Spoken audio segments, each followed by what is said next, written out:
screenwriter.com and the director of the Portland Comedy Film Festival. We have Portland Comedy Film Festival Fall 2022 coming up at the Clinton Street Theater in November, and we're very excited to feature all kinds of films and videos, and we also have a focus on screenwriting. And one of those screenplays is Ghost Chicken, written by Vinny DiSanti. Hey, Vinny, how are you? Good. How you doing, Michael? I'm good. I want to congratulate you. You're nominated for the Best Horror Comedy Screenplay Award. You won down in Austin After Dark not too long ago, just like 18 months ago. And also Oregon Screams, you were there. I mean, you're all over the place with this horror comedy. This is an excellent accomplishment on the film festival circuit. Good job. Well, thank you. Yeah, I'm a big fan of the work that you do with both festivals. And I was since it blends in the horror and comedy world, I figured I'd introduce it to more of a comedy crowd. Since I've been leaning towards the horror crowd with it, since that's where sort of it stemmed from. But I definitely tried to work as much comedy into as much as possible. So got to test those bridges too. It's screenwriters like you that led the way to us even opening that category in our comedy film festivals. What ended up happening is the judges in Oregon Screams were like cracking up reading these things, getting great reactions, but people still wanted to submit to our other festivals, and they were putting them in the dark comedy category, and it didn't work. There's definitely a difference to where one of them is so genre oriented, like you have to get the genre to get the comedy. And then the other one is just like maybe just a darker thing, like have maybe a Pulp Fiction type joke in it. And you're comparing apples to oranges. They're just not the same thing. So thank you for bringing this to our comedy festivals too. It's really exciting, and the horror comedy category is just very, very popular in Portland. So to be nominated is quite the honor. So good job there.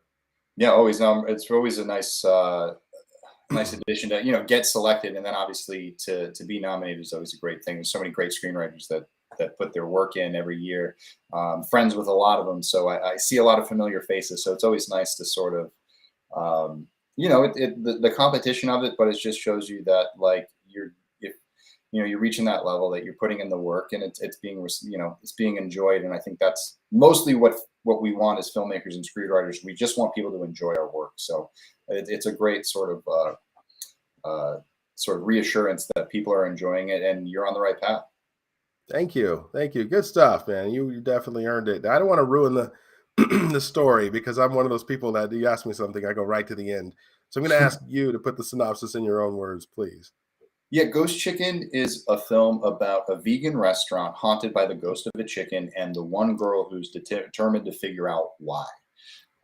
It's a little bit of Nancy Drew meets Daria sort of animated concept about this girl who runs into a ghost chicken in the middle of a restaurant and has to figure out what is going on. Is it real?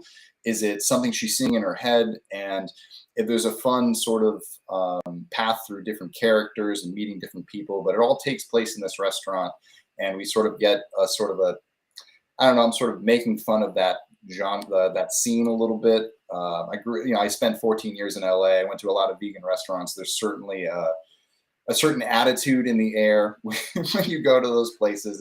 The Vegan Eden, which is the place, is the name of the restaurant in the short.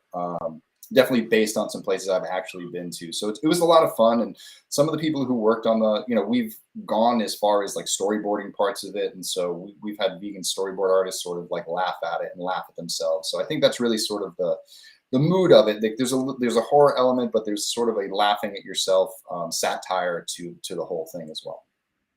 So are you, is this more of a visual effects just for the chicken, or are you thinking about an entire animated production? Oh, this is an entire animated production. I wanted to do this originally as a live action production, but I ran into sort of two things. It was either have a live action chicken on set and try to get it to get the proper eye lines and run in the right direction and run specifically this way, or, be able to cover it in certain ways, because the chicken does move around, it does act. So there was going to be a real challenge with live action. There's an animal wrangler on set. How much time are you burning just trying to shoot the chicken in certain ways, or how much do you have to limit the vision because you can only do so many things with the chicken? And then the other thing is go visual effects. So if you're going to pay that much money for just the visual effects, you might as well animate the whole thing, because now you're talking about feathers that have to be rendered and going through that, the composition process to make that look real. that's a very expensive process. And I've worked in visual effects before, and I know what the cost is. Mhm. So when I looked at doing a traditional 2D animation style, it actually allowed me to go back into the original concept that I had written and expand it. It let me, I worked with somebody by the name of Sandra Ravens, who was one of the people who helped found DreamWorks and Sony Pictures Animation. She's currently at Paramount, running Paramount Animation right now. But she always said, like, if you're going to do it in animation, why are you doing it in animation? Or what's the reason Mhm. for it to be in animation? So when I stepped back into the script, and a lot of the reasons why I've continued to submit it, is I've really stepped the script down that path of, okay, we had an idea that could have been live action, but now we're in animation. So now we can take it to that next level. We can up the jokes that much more. We can do that many more things visually that we really couldn't afford to do live action. Um, and it allowed me to expand my mind, and we came up with a brand new ending for it. So the versions of the scripts that were submitted before were the original ending, and with this Mhm. brand new ending, it really kind of opened the scope and comedy and all of it, and actually simplified it in a way too, where we weren't, I had different sets and things like that, but I was able to kind of keep it all at the restaurant now. And I don't know, I feel like the script has really grown into a place where if it's still doing this well and it's getting this well received, I think it's finally time to start soon after this to getting it into production and starting to animate this thing. It's funny. I'll give you Thank you. that. It's funny, and I think you're going to have a lot of appeal to just the horror crowd and everything. When you now that you're kind of visualizing the finished product, are you seeing what like the number of minutes? Like, is it like what do you think the final piece would end up at? Are It's you probably looking at going to land somewhere like a half-hour pilot, so you're looking at 22 to 25 minutes. Mhm.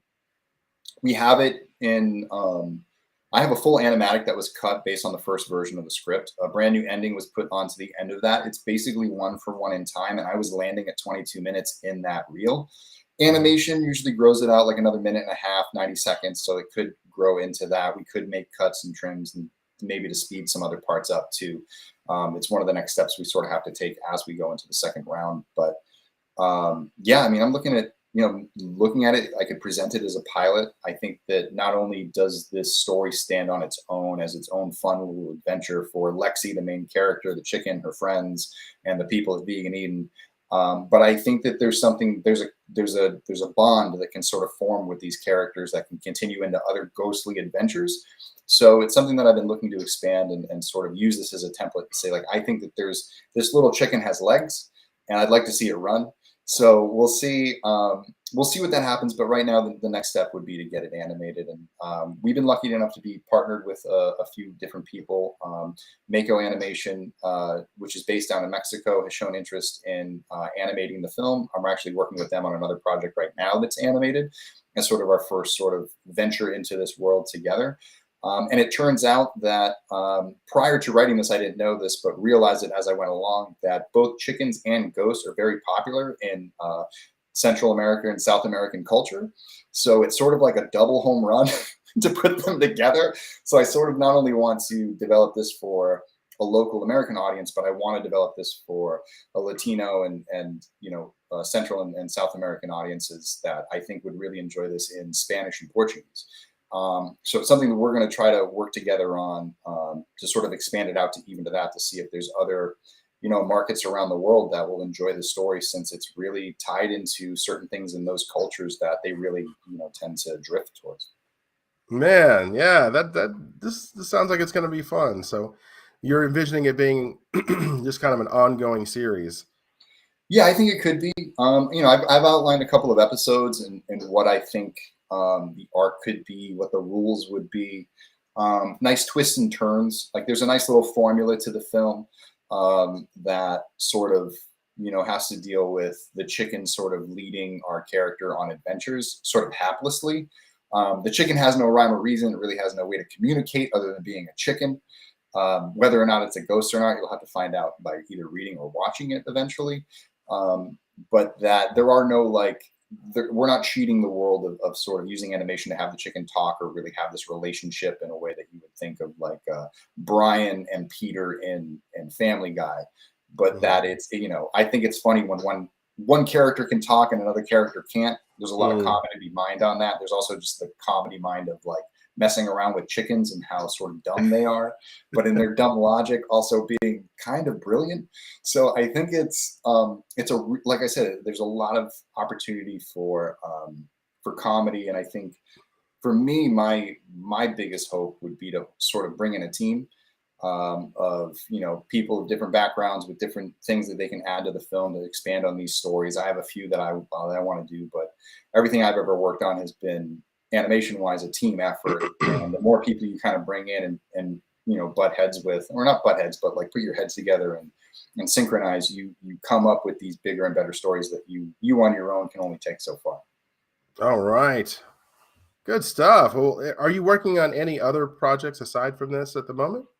Yeah, I'm actually about a month out of production on a fan film called Dylan's New Nightmare, which is based on the Nightmare on Elm Street series. It's based on Wes Craven's New Nightmare. We're bringing back Miko Hughes from Dylan's New Nightmare. You may remember him as Gage Creed from Pet Sematary. He was in Kindergarten Cop. Miko's a big sort of he's on the festival and convention circuit doing appearances a lot. I'm working with a filmmaker by the name of Cecil Laird, who's Laird out of Phoenix, who runs something called The Horror Show as his own YouTube channel.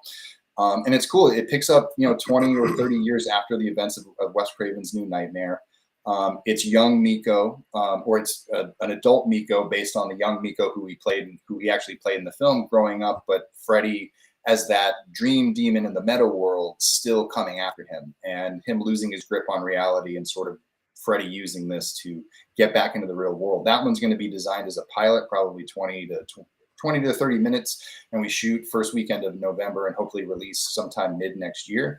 And then I am smack dab in the middle of production on something I'm probably most known for, which is the Never Hike Alone series. I'm finishing my series with Never Hike Alone 2. We currently raised $227,000 on Indiegogo. It is still running right now if you want to be a part of it. We filmed our first few scenes this year in August in actually not too far outside of Portland in Carson, Washington, at a beautiful private location on a private lake, which was really cool, and some scenes in Los Angeles as well. We get back to production later next year, or not early next year in spring of 2023. We're going to film for about 2 weeks straight in Big Bear, California and Los Angeles at some stages. We go back to Carson, Washington next year to finish out filming. And the idea is to release that film on October 13th, 2023, on the 6-year anniversary of the first Never Hike Alone. And that will be my sort of tip of the cap to the fan film world and say thank you for everything you've given me. It's time to make Ghost Chicken and some other projects, original projects, which I think people have been waiting for, me and my team, the Womp Stomp Films brand, to really expand on. And, we have done stuff in the Pathosis project. We did Imagine. We had one recently that's going to be coming out soon called Judy. So we've been working on our original projects, but those are things I've mostly produced. And I'm really looking forward to getting into the production of things that I'm going to direct, that are original ideas. Then also, pitching some ideas around feature films, getting attached to feature projects. I'm in the process of working on a couple of projects like that right now. So hopefully those pick up steam. So always staying busy, always writing, and getting down to business.